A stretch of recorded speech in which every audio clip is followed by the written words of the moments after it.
నమస్తే welcome to లియా news.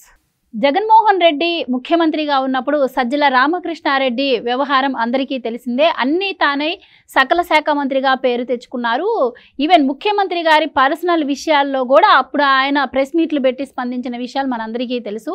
ఆ తర్వాత మరి ఎవరు కూడా అప్పట్లో ముఖ్యమంత్రిగా ఉన్నటువంటి జగన్మోహన్ రెడ్డి గారిని కలవాలన్నా కూడా ముందు సజ్జల రామకృష్ణారెడ్డి పర్మిషన్ తీసుకోవాలని కూడా ఆ పార్టీకి సంబంధించిన వాళ్ళే చాలాసార్లు చెప్పిన సందర్భాలు కూడా మనం విన్నాం. మరి ఇప్పుడు ప్రభుత్వం మారింది. ఆ పార్టీకి సంబంధించిన చాలామంది ప్రభుత్వ ఉద్యోగులు కావచ్చు, ఎమ్మెల్యేలు కావచ్చు, ఎంపీలు కావచ్చు కూడా ఆరోపణలు ఎదుర్కొంటూ ఉన్నారు. ముఖ్యంగా అందులో సజ్జల రామకృష్ణారెడ్డి అయితే చంద్రబాబు గారి ఇంటిపై దాడి కేసులో ముందస్తు బెయిల్కి వెళ్లారు. మరి సజ్జల రామకృష్ణారెడ్డి నాకు దీంతో ఎటువంటి సంబంధం లేదు అని చెప్తున్నారు. మరి ఆయనకి నిజంగానే సంబంధం లేదా? అసలు ఒక జర్నలిస్ట్గా ఉన్నటువంటి సజ్జల రామకృష్ణారెడ్డి ఈ స్థాయికి ఎలా ఎదిగారు? ఇలాంటి విషయాలన్నీ కూడా తెలుసుకుందాం. మన ముందున్నారు senior political analyst Madhusudan Reddy గారు. నమస్కారం సార్. నమస్తే అమ్మ. సార్, సజ్జల రామకృష్ణారెడ్డి జగన్మోహన్ రెడ్డి గారు అధికారంలోకి రాకముందు ఒక జర్నలిస్ట్గా ఉండేవాళ్ళు. సో ఆయన సలహాదారుగా నియమింపబడ్డారు జగన్మోహన్ రెడ్డి గారికి. ఆయన కేవలం సలహాదారుగానే కాకుండా సకల శాఖ మంత్రిగా కూడా పనిచేశారు అని చెప్పి అప్పట్లో పేరుండింది. ఈవెన్ సలహాదారులు అంటే గత ప్రభుత్వాల్లో మనం చాలామంది చూసాం, వాళ్ళ ప్రమేయం అంత ఉండకపోయేది. కానీ ఎందుకు జగన్మోహన్ రెడ్డి గారు ఈయనకి ఇంత ఇంపార్టెన్స్ ఇచ్చారు? అలాగే ఇప్పుడు ప్రభుత్వం మారాక ఆయనపై వస్తున్న ఆరోపణలతో నాకు ఎలాంటి సంబంధం లేదు అని చెప్పి ముందస్తు బెయిల్స్కి వెళ్తూ ఉన్నారు. ఇది ఎంతవరకు నమ్మొచ్చు? మీరేం చెప్తారు దీని గురించి? ఇప్పుడు సజ్జల రామకృష్ణారెడ్డి వాళ్ళ నాన్నగారు ఒక పోస్ట్ మ్యాన్ అమ్మ, సింహాద్రిపురం మండలంలో ఒక పోస్ట్ మ్యాన్. వాళ్ళ నాన్న కమ్యూనిస్టు, వీళ్ళాక ఫ్యాక్షనిస్ట్ కాదు. చదువుకున్నాడు, జర్నలిజం కంప్లీట్ చేసుకొని ఈనాడు పత్రికలో బాగానే పనిచేశాడు. ఆ తర్వాత ఈనాడు నుంచి సాక్షికి రావడం, సాక్షిలో పనిచేస్తూ వాళ్ళ సొంత ఛానల్ కాబట్టి తన ఈనాడులో రంగరించినటువంటి అస్త్రశస్త్రాలు ప్రావీణ్యంతో చిన్నగా దగ్గరయ్యాడు. ఆ కుటుంబానికి వీళ్ళకి సంబంధం లేదు. అందువల్ల కమ్యూనిస్టుగా ఉన్నన్ని రోజులు నీతిగానే ఉన్నాడు. ఎప్పుడైతే డబ్బు మీద వ్యామోహం మళ్ళిందో శకుని పాత్రకు వచ్చాడు. మహాభారతంలో శకుని ఉంటాడు. అటు పాండవులు కౌరవులు ఇద్దరు శత్రువులే. ఎవరికి? శకునికి. కురువంశాన్ని నిర్వంశం చేయాలి. అది బిహైండ్ ఆఫ్ హిస్టరీ. మనం మహాభారతం చదువుకుంటే అర్థమవుతుంది శకుని పాత్ర. అవిటోడే శకుని, కానీ తెలివిలో అప్రచానికుడు. 2 పాచికలతోటే కురువంశాన్ని నిర్వంశం చేశాడు. ఆ ఇంద్రజాలం మహేంద్రజాలం అంటారు దాన్ని. యాక్చువల్గా ఏంటంటే ఆ ఇంద్రజాలం మహేంద్రజాలం అనేది ఈ రోజుల్లో కూడా మనం యూట్యూబ్లో చాలామంది చూస్తాం. ఆ శకుని లక్షణాలన్నీ సజ్జల రామకృష్ణారెడ్డి అందిపుచ్చుకున్నాడు. నేను కూడా ఆర్థికంగా బలంగా సంపాదించుకోవాలా, నేను పెద్ద కోటీశ్వరుని అవ్వాలా, సంపద మీద వ్యామోహం ఏర్పడినప్పుడు ఒక రాజకీయ పార్టీని ఆసరాగా చేసుకొని వ్యూహాలు ప్రతివ్యూహాలు పన్నుతూ చేసుకుంటా వచ్చినటువంటి సజ్జల రామకృష్ణారెడ్డి కొంచెం జగన్మోహన్ రెడ్డికి అనుకూలంగా ఉన్నటువంటి చాలామందిని తప్పించుకుంటా పైకి వచ్చిన మాట వాస్తవం. తర్వాత పరిస్థితికి ఎక్కడికి వచ్చిందంటే ఎమ్మెల్యేలకి పవర్ లేదు, మంత్రులకి పవర్ లేదు. కనీసం ఒక ఎమ్మెల్యే ఫోన్ చేసి డైరెక్ట్గా ముఖ్యమంత్రితో మాట్లాడే ఎసులుబాటు గడిచిన 5 ఏళ్లలో ఎక్కడా లేదు. మంత్రులకి లేదు. ప్రతి ఓళ్ళు కూడా ఏంటంటే ఇతని పాత్ర ఎంతవరకు ఉందని ఆ పార్టీ అధ్యక్షుడు కూడా చెప్పాల. ప్రతి ఓడు పోయి సజ్జల రామకృష్ణారెడ్డితో మాట్లాడండి, అక్కడ ఏమి జరిగిందనేది తాడేపల్లి కోట రహస్యం ఎవడికి తెలియదు. ఈయన ఏం చేశాడంటే మంత్రులు మాట్లాడాల్సిన మాటలన్నీ కూడా ఈయన మీడియాలోకి వచ్చి, అంటే మీడియాలో పనిచేసిండు కాబట్టి అన్ని ఛానల్ని మేనేజ్మెంట్ చేసుకుంటూ వాళ్ళకి అడ్వర్టైజ్మెంట్లు ఇస్తూ ప్రజాధనాన్ని దోపిడీ చేసి పెడుతూ అట్ట ముందు మీడియాకి దగ్గరయ్యాడు. ఈయన వచ్చి ప్రతి విషయానికి తగుదనమ్మంట పెద్ద ముత్తైదులాగా ప్రతిదానికి ఈయన వచ్చి మీడియాలో మాట్లాడుతూ ముందు తను ప్రొజెక్షన్ చేసుకున్నాడు. ఓహో, సజ్జల రామకృష్ణారెడ్డిని కలిస్తే పనులు అయిపోతాయి కదా. అంటే ఏ శాఖ అయినా ఒక శాఖ ఇచ్చినప్పుడు ముఖ్యమంత్రి అల్టిమేట్ ఉండదమ్మా ప్రభుత్వ రంగంలో. మంత్రి మండలిలో ముఖ్యమంత్రి కూడా ఒక మంత్రి కాబట్టి మంత్రి వాళ్ళ గురించి వాళ్ళకు కూడా లేదు మాట్లాడే కోసం. అన్నీ ఈయన మాట్లాడటం ఉండటం వల్ల ఇక్కడ ఏం జరిగిందంటే మొత్తం ఒక దందాకి తెరలేపాడు. కాబట్టి తర్వాత పోలీస్ శాఖని గ్రిప్పులో పెట్టుకున్నాడు, పోలీసు డిపార్ట్మెంట్ని తన గుప్పిట్లో పెట్టుకున్నాడు. గుప్పిట్లో పెట్టుకొని ఆంధ్రప్రదేశ్లో ఈ కేసులు ఎస్సీ అట్రాసిటీ కేసులు ఎస్సీ ఎస్టీల మీద పెట్టొచ్చని దానికి పాత్రధారి సూత్రధారి వాడే.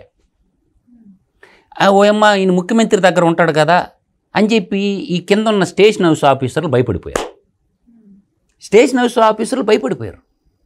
అట్లా ఆంధ్రప్రదేశ్లో గొంతెత్తి మాట్లాడుతున్న ప్రతి గొంతు మీద ఏదో రకంగా కేసులన్నీ పుట్టప్ప చేసినటువంటి శుద్ధపోసగాడు ఈ సజ్జల రామకృష్ణ.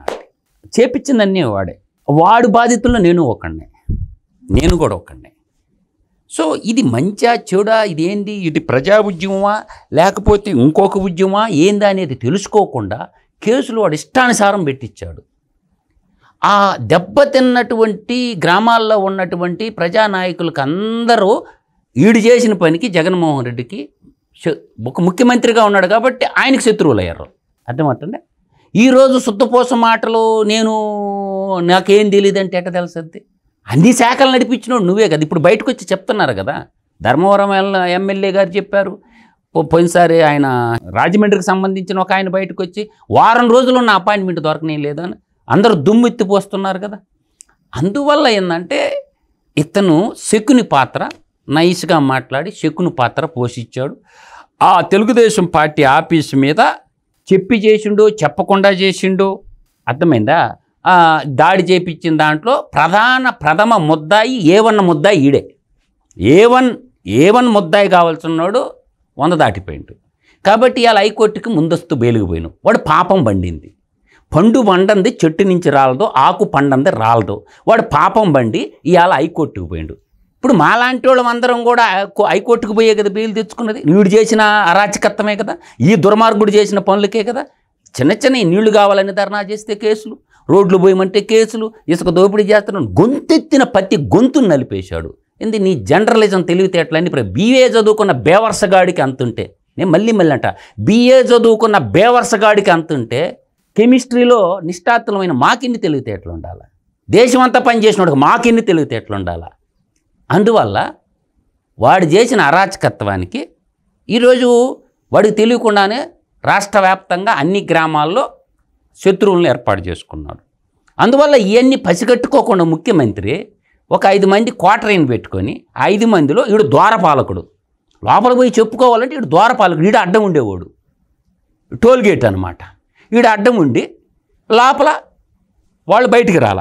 ఎవరు? IAS చదువుకున్న ఒక ఆఫీసరు, ట్రంప్ అవినాష్ గాడు ఒకడు, జగన్మోహన్ రెడ్డి సొంత తమ్ముడు వైఎస్ అనిల్ రెడ్డి ఒకడు, కృష్ణమోహన్ రెడ్డి ఒకడు. వాళ్ళంతా లోపల ఉండేవాడు, తెరచాట్లు లోపల ఉండేవాడు, రాజకోటలో మహామంత్రులుగా ఉండేవాడు. ఇంకా మంత్రి మండలి ఏముంది? మంత్రులకు అపాయింట్మెంట్ లేదు, ఎమ్మెల్యేలకు అపాయింట్మెంట్ లేదు, జడ్పీటీసీలకు అపాయింట్మెంట్ లేదు, సర్పంచ్లకు అపాయింట్మెంట్, కార్యకర్తలకు ఊడికి అపాయింట్మెంట్ లేదు. ఈరోజు ఎట్టా మాట్లాడుతున్నాడు పార్టీ అధ్యక్షుడు?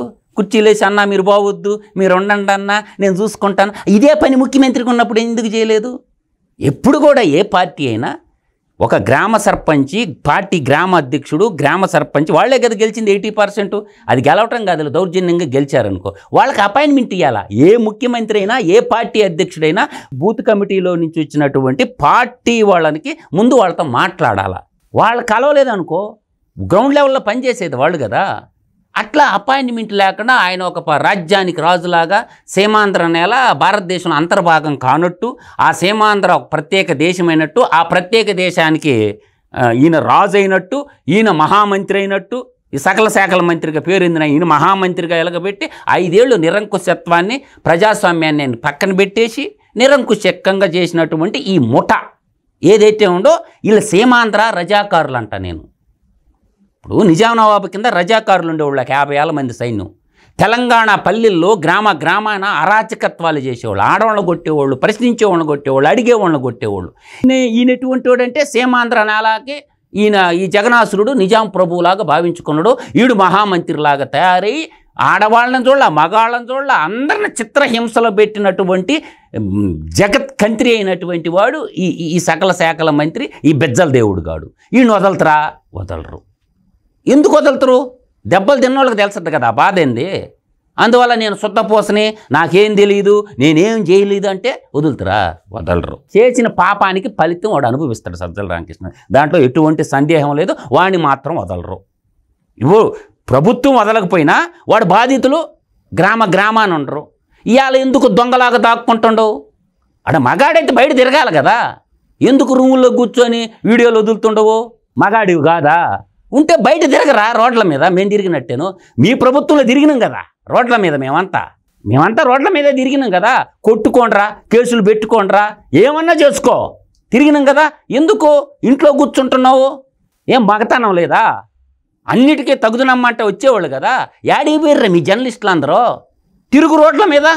అందువల్ల ఏంటంటే వాణ్ణి ఇప్పుడున్న ప్రభుత్వం సజ్జల రామకృష్ణారెడ్డి అనేటటువంటి బెజ్జల దేవుణ్ణి, వాడు మహాభారతంలో శకుని ఎలాగా కురువంశాన్ని నిర్వంశం చేసాడు అటువంటి వాడు.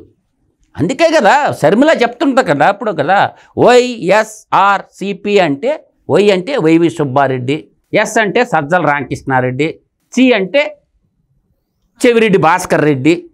అర్థమైందా? వీళ్ళందరి పేర్లు ఎందుకు చెప్తుందా అమ్మాయి? రగిలిపోయింది అమ్మాయి కూడా. అంటే ఇంట గెలిచి రచ్చ గెలవమన్నారు పెద్దోళ్ళు. మన ఇల్లే సక్రంగా లేకుండా నువ్వు బయటకు వచ్చి సుత్తపూసల మాటలు చెప్తూ నమ్మతడు, ఎవరు నమ్మరు.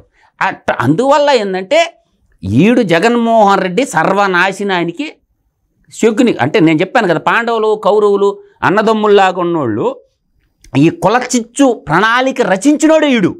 ఇప్పుడు కమ్మలకి రెడ్లకు మధ్య తగాదాన్ని సృష్టించినటువంటి వాడు ఈ కన్వర్టెడ్, కరప్టెడ్, కంటామినేటెడ్ ఈ కల్తీ రెడ్డి ఈడే సృష్టించింది. ఒక కమ్మల్ని ఒక శత్రువులాగా కమ్మలకి రెడ్లకు మధ్య వాడు ఏ రెడ్డో చెప్పమంటే ఇప్పుడు చెప్పటంలా నేను చెప్తున్నా కదా స్వచ్ఛంగా. నేను స్వచ్ఛమైన నికాలసైన పెద్ద కంటి రెడ్డిని, నువ్వు చెప్పరా ఏ రెడ్డి అంటే వాడు చెప్పటం వల్ల. అంటే వాడు రెడ్డి కాదు కదా, అందుకని చెప్పలేడు. ఇప్పుడు సజ్జల రామకృష్ణారెడ్డి పంటాన్వైనకు 14 తెగలు రెడ్లు ఉంటారమ్మా. దానికి ఉపజాతులు ఉంటాయి, 38 తెగలు రెడ్లు ఉంటారు. నువ్వు ఏ రెడ్డువో చెప్పరా బెజ్జల దేవుడా అంటుండా నేను. వాడు చెప్పడు. ఎందుకు? వాడు కన్వర్షన్ అయ్యిండు, కరప్టెడ్ అయ్యిండు, కంటామినేటెడ్ అయ్యిండు. వాడు ఎక్కడ చెప్తాడు? గర్వంగా చెప్పుకో. నువ్వు పంట రెడ్డివా, పాకనాటి రెడ్డివా, ఎల్నాటి రెడ్డివా, మొటాటి రెడ్డివా, దేశనూరు రెడ్డివా, బహుమంచి రెడ్డిలు అంటారు, భూమంచి రెడ్డివా, ఈ కొండ రెడ్డివా, లేకపోతే భిక్షగుంట రెడ్డివా, ఏ రెడ్డి చెప్పి సావరా. నేను అందుకే చెప్తా, రెడ్లు అనేవాడు ఎవరికైనా సరే, మూతి మీద మేసం ఉన్నవాడు ఎవడైనా సరే, నేను ఈ రెడ్డిని అని చెప్పమని మగోడు. నేను చెప్తున్నా కదా గర్వంగా, నేను పెద్ద కంటి రెడ్డిని రా, నువ్వే రెడ్డివో చెప్పరంట. నాకు ఫోన్లు చేసేవాళ్ళతో కూడా నేను అడుగుతా, నువ్వు ముందు చెప్పరా ఏ రెడ్డోనా. రెడ్లంతా ఒకటెట్ట అవుతారా? దేశ ద్రోహులు, దేశాన్ని కొల్లగొట్టిన వాళ్ళు, దుర్మార్గులు, నీకులు, నికృష్టులు. నా అమ్మ తర్వాత నేను చేసేది భరతమాతని. భారతదేశ సంపదను లూటీ చేసిన లఫూటుగాళ్ళు, ఈ లుచ్చాగాళ్ళని, ఈ లఫంగిగాళ్ళని అందరినీ మేమింటికి రెస్పెక్ట్ చేస్తామా? మేము దేశభక్తులం, ఈ భారతదేశ మూలవాసులం, మేము హిందువులం, భారతీయులం. కాబట్టి మేము పెద్ద కంట్రీ రెడ్లు, నువ్వే రెడ్డి చెప్పుసావు. అండ్ ఇంకోటి, ఇప్పుడు చంద్రబాబు గారి ఇంటిపై దాడి అండ్ పార్టీ ఆఫీస్పై దాడి కేసులో కూడా కొన్ని సాక్ష్యాధారాలు దొరికాయి. అందులో భాగంగానే ఇది అంతా కూడా సజ్జల రామకృష్ణారెడ్డి డైరెక్షన్లోనే జరిగిందని చెప్పి మాట్లాడుకుంటూ ఉన్నారు. అందుకోగానే ఆయనకి నోటీసులు ఇవ్వడం కూడా జరిగింది. అండ్ ఇంకొక విషయం వచ్చేసి, ఇప్పుడు గన్ల శాఖ డైరెక్టర్గా ఉన్నటువంటి వెంకటరెడ్డి కూడా ఇదంతా పెద్దల డైరెక్షన్లోనే జరిగింది, వాళ్ళు నాకు ఆదేశాలు ఇవ్వడం నేను చేశాను అంటున్నారు. మరి పెద్దలు అంటే ఎవరు? మొత్తం ఈయనే కదా చూసుకున్నారు. నేననేది సిగ్గుండక్కర్లేదా? నువ్వు ఆఫీసర్ రాబాయ్, నువ్వు సిగ్గుండక్కర్లేదా? ఏడ బట్టి మెట్టాడు సంతకం పెడతా పోయి. నువ్వు ఇప్పుడు ఐఏఎస్, ఐపీఎస్, ఐఆర్ఎస్, మన డిఫెన్స్ సర్వీసు. ఇప్పుడు డిఫెన్స్ సర్వీస్ కూడా ఎలా ఉంటుంది అంటమ్మా, అది 27 పోస్టులు ఉంటాయి యూపీఎస్సీ సర్వీస్లో, యూనియన్ పబ్లిక్ సర్వీస్ కమిషన్. దాని కింద సెలెక్ట్ అవుతారు. ఫస్ట్ ఐఏఎస్, ఐఆర్ఎస్ అంటే Indian revenue service, income tax department, విదేశీ రాయబారులు కూడా. ఐపీఎస్ మన అంతర్గత భద్రత కోసం ఉంటారు ఐపీఎస్ ఆఫీసర్లు. తర్వాత ఐఎస్ఎస్, ఇండియన్ స్టాటిస్టికల్ సర్వీసెస్ ఉంటాయి. అట్లా డిఫెన్స్ సర్వీస్ సెక్టార్, ఇట్లా 27 సెక్టార్లు ఉంటాయి. వీళ్ళందరినీ సెలెక్ట్ చేస్తావు. యాడికి పోయిన ఉద్యోగమే కదా నువ్వు చేసేది. నువ్వు దొంగకు సద్దులు మోయటం ఎందుకు? దొంగలకి ద్వారాలు తెరవటం ఎందుకు? దొంగతనానికి సాగరించినోడు కూడా దొంగే కదమ్మా. అందువల్ల నువ్వు శుద్ధపోస మాటలు ఇప్పుడు ఎందుకు మాట్లాడతారు? మాట్లాడకూడదు. నువ్వు తప్పు చేసినావు. యాడో కోస్టల్ గార్డులో పనిచేసుకుంటున్నోడికి నిన్ను పిలిపించారు అంటే, ఒక్కటమ్మా, నిన్ను పిలిపించారు అంటే దొంగతనం చేయడానికే కదా. ఎక్కడో డిఫెన్స్ రంగంలో పనిచేసుకుంటున్నటువంటి దౌర్భాగ్యుడైనటువంటి అధర్మారెడ్డిని ఎందుకు తీసుకొచ్చారు? స్టేట్ గవర్నమెంట్లో ఊరు క్యాడర్ లేరా? దొంగతనం చేయటానికే కదా, తిరుపతి లడ్డు కల్తీ చేయటానికే కదా, తిరుపతి వెంకటేశ్వర స్వామి డబ్బులు కొట్టేయటానికే కదా తీసుకొచ్చింది. ఈడీ సిబిఐ కేసుల నుంచి తప్పించుకోవటానికి వాడుకోవటానికే కదా తీసుకొచ్చింది. ఎవడకు చెప్తారమ్మా వీళ్ళంతా? ఇదంతా కడప గ్యాంగే. మీరు చూడండి, రాష్ట్రాన్ని మొత్తాన్ని మంత్రులు పరిపాలన మొత్తం నేను చెప్పిన ఈ ఆఫీసర్లందరూ కడపోళ్లే. చెడ్డ పేరు చెప్పడం. ఇప్పుడు కడప అంటే మీకు తెలుసమ్మా, అన్నమాచార్యుడిది ఏ జిల్లా అమ్మా? కడప జిల్లానే. ఇవాళ ఇడిపోవచ్చు కానీ అన్నమాచార్యుడిది ఏ జిల్లా? కాలజ్ఞాని రచించిన బ్రహ్మంగారిది ఏ జిల్లా? కవయిత్రి మొల్ల రామాయణ రాసిన కవయిత్రి మొల్లది ఏ జిల్లా? మహోన్నతులు పుట్టిన గడ్డమ్మ కడప. అటువంటి కడప దేవుడు గడప అంటారు. వెంకటేశ్వర స్వామి మొట్టమొదట గడప, దేవుడు గడప. కోదండరామస్వామి ఆలయం కట్టిన ఒంటిమిట్ట ఆలయం ఎక్కడుంది? ఒకప్పుడు భక్తికి శక్తికి ఏమా రెడ్డి ఎటువంటి చరిత్రగలటువంటి నేలని కలుషితం చేసి, పొల్యూషన్ చేసి, కన్వర్షన్ చేసి, కంటామినేటెడ్గా ఎవరు మార్చారమ్మా? వీళ్ళందరూ చూసుకోండి. ఇప్పుడు వాసుదేవరెడ్డి బేవరేజ్ కార్పొరేషను ఆయన ఎక్కడి నుంచి వచ్చిండు? రైల్వే నుంచి తీసుకొచ్చారు. ఏపీలో ఆపేశారు లేరా? రైల్వే నుంచి ఒకడిని, కోస్టల్ గార్డ్ నుంచి ఒకడిని, డిఫెన్స్ నుంచి ఒకడిని, డిఫెన్స్ నుంచేమో తిరుమల దేవస్థానం ఈ అధర్మారెడ్డి, తర్వాత ఈయనేమో కోస్టల్ గార్డ్ నుంచి ఈ వెంకటరెడ్డిని, తర్వాత రైల్వే నుంచేమో వాసుదేవరెడ్డిని. వీళ్ళందరిని ఎందుకు తీసుకొచ్చారు రా బాయ్ మీరు? వీళ్ళంతా ఏ జిల్లా వాళ్ళు? మొత్తం కడప జిల్లా వాళ్ళే. కృష్ణమోహన్ రెడ్డి ఏ జిల్లా వాడు? కడప జిల్లా వాడే. ఇంకా రాష్ట్రాలు ఇంకా 13 జిల్లాల ఆఫీసర్లు లేరా? సిన్సియర్స్ లేరా? వీళ్ళందరూ ఏకమైపోయి ఐపీఎస్ వాళ్ళని జైలు పాలు చేస్తుంటారు. తర్వాత పోలీస్ శాఖని, ఇటు దేవాదాయాల శాఖని మొత్తాన్ని సర్వనాశనం చేసిండు. ఈడు నేర్చుకున్న జర్నలిజం ఇదా? జర్నలిజం అంటే ప్రజలందరి పక్షాన గళమెత్తి మాట్లాడేవాడు. అందువల్ల ఈ బిజ్జల దేవుడు సకల సంక్షోభాలకి, సకల దరిద్రాలకి 3 రాజధానులు ఏందమ్మా? ఒక అడ్వైజర్గా ఉండి ప్రధాన సలహాదారుడిగా ఉన్నటువంటి వాడివి నువ్వు ఏం చెప్పాలా? ఇది తప్పు అని చెప్పాలా? 145 కోట్లున్న భారతదేశానికి, ప్రపంచంలో అత్యధిక జనం ఉన్న దేశానికి ఒకటే రాజధాని న్యూఢిల్లీ. 29 రాష్ట్రాల్లో అన్ని రాష్ట్రాలకు ఒకటే రాజధాని. అర్థమవుతుందా?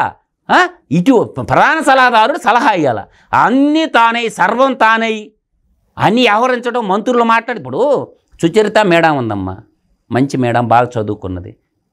సజ్జల రామకృష్ణారెడ్డి గారు పెద్ద చదువు చదివింది.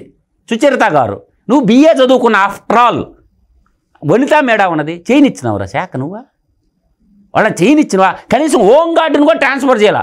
మొత్తం అనధికారిక హోమ్ మినిస్టరుడు ఈ బిజ్జల దేవుడు, సకల శాఖల మంత్రి. ఈయన్ని బొక్కలు వేసి మక్కిలరగ తీస్తే మొత్తం బయటకు వస్తాయి. అందువల్ల ఏంటంటే సీము, నెత్తురు, సిగ్గు, లజ్జ ఉన్నవాళ్ళు రిజైన్ చేసిపోయారు కొంతమంది. హెచ్ఎంటీవీ రామచంద్ర గారు, నాకు పని లేదు, బాట లేదు, ఈ ప్రజల సొమ్ము తినటం దుర్మార్గం అని రిజైన్ చేసిపోయింది పెద్ద ఆయన. ఒక ఆయన మద్యపాన నిషేధ కమిటీకి అధ్యక్షుడు లక్ష్మణ్ రెడ్డి అని, ప్రకాశం జిల్లా ఆయన. ఇది జరిగే పని కదా, వాడు రిజైన్ చేద్దాం అనుకుంటుంది. ఈ సిగ్గులేని వాళ్ళు, ప్రజాధనాన్ని మేసినోడు, నువ్వు అసలు ఎంత తిన్నావురా? ప్రజల డబ్బు ఎంత జీతం తీసుకుని చెప్పిండి ఎప్పుడన్నా? ఇదో నేను ప్రధాన సలహాదారుడుగా ఉండి ప్రజల సొమ్ము ఇంత వాడుకున్నాను, ఎట్టొచ్చినరా నీకు ఆ విలాసవంతమైన జీతం? యాడికెళ్ళి వచ్చిందిరా? అంటే ప్రజల సొమ్ము మెక్కి, ప్రజల సొమ్ము నువ్వు ఎంత తీసుకున్నావు చెప్పు. యాళ్ళు ఇచ్చి ఛానళ్ళకి, ప్రైవేట్ ఛానళ్ళకి, యూట్యూబ్ ఛానళ్ళకి, శాటిలైట్ ఛానళ్ళకి, పత్రికలకి ఇచ్చి ఎనపక్క ఎంత కొట్టేసి నువ్వు లెక్క చెప్పు. ఇమ్మీడియట్గా ఇన్కమ్ ట్యాక్స్ రైడ్ జరగాల. సజ్జల రామకృష్ణారెడ్డి మీద ఐటీ రైడ్స్ కానీ జరిగితే వాడు హైదరాబాదులో ఎక్కడెక్కడ మణికొండలో వాడు కొంప ఉండేది, మియాపూర్లో ఉండే ఫ్లాట్లు మొత్తం ఐటీ రైడ్స్ జరిగితే సజ్జల రామకృష్ణారెడ్డి మీద యాడ్ నుంచి వచ్చిందిరా ఈ డబ్బు అంతా. వాళ్ళ కొడుకుల పేరు మీద, కోడళ్ళ పేర్ల మీద ఎక్కడెక్కడ హైదరాబాదులో ఉండే ప్రాపర్టీస్ అని ఇమ్మీడియట్లుగా ఇప్పుడున్న తెలుగుదేశం ప్రభుత్వం ఆ కేసుతో పాటు ఏసీబీని, యాంటీ కరప్షన్ బ్యూరోని ముందు పంపించాలా. ఐటీ రైట్ కూడా సజ్జల రామకృష్ణారెడ్డి కుటుంబం మీద ఐటీ రైట్స్ కానీ జరిగితే 100 కోట్ల రూపాయలు ప్రజాధనం వసతి రెవెన్యూ రికవరీ యాక్ట్ని పెట్టి ప్రభుత్వం కూడా వెనక్కి తీసుకోవాలా. అందువల్ల ఈ సజ్జల రామకృష్ణారెడ్డి అనేవాడు మహాభారతంలో కురువంశం నిర్వంశం కావటానికి, అన్నదమ్ములు కొట్టుకొని 18 రోజులు యుద్ధం కాల్చి రక్తం కాల్చి కురువంశం నిర్వంశం అయింది కదా, ఆ విధంగా ఈ సజ్జల రామకృష్ణారెడ్డి ఆ సీమాంధ్ర నేలకి యువజన శ్రామిక రైతు పార్టీకి పెట్టిన శకుని లాంటి వాడని మాత్రం నేను ఘంటాపథంగా చెప్పగలను. Thank you so much. నమస్కారం.